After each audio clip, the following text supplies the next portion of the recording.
Agar mana shu rastvorni tayyorlab, sizlar mana shunaqa bo'g'imlaringizga suradigan bo'lsanglar, har qanaqa og'rig'inglarni uzog'i 10 minutda qoldirib beradi.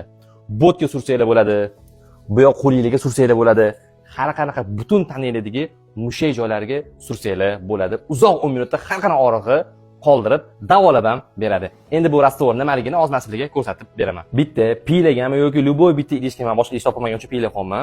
Endi vazin solamiz va kamferni masla solamiz. Ikkalasini yaxshilab aralashtiramiz. Aralashtirganimizdan keyin issiq suvga solib qo'yamiz. Bu issiq suvda bir-biriga aralashib, manba rastvorimizni qiziydi.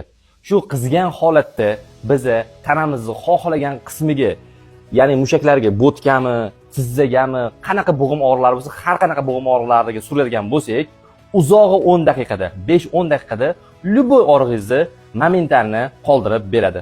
Buni eng qizig'i joyi nima bilasizlarmi? Sizlar menavazin bilan kamferning maslani muzdek holatda surgansizlar. Unaqa qilmaydi. Shuni issiq suvga solib, mana buni iliqdan issiqroq holatda sursanglar, har qanaqa og'rig'larni qoldirib beradi. Menavazin tarkibida mentol, novakain, benzakain, spirt bor. Bular hammasi qorishmas kamferning masla bilan qo'shilib, zo'r og'riq qoldiruvchi paydo qiladi. Buni bo'g'imlari har doim og'rib yuradigan tanishingizga, do'stingizga, ayniqsa ota-onangizga buni tayyorlab bering. Sizni maza qilib duo qilishsin. Menga obuna bo'lishni unutmanglar. Sog'liq birinchi o'rinda. Salomat bo'lasizlar.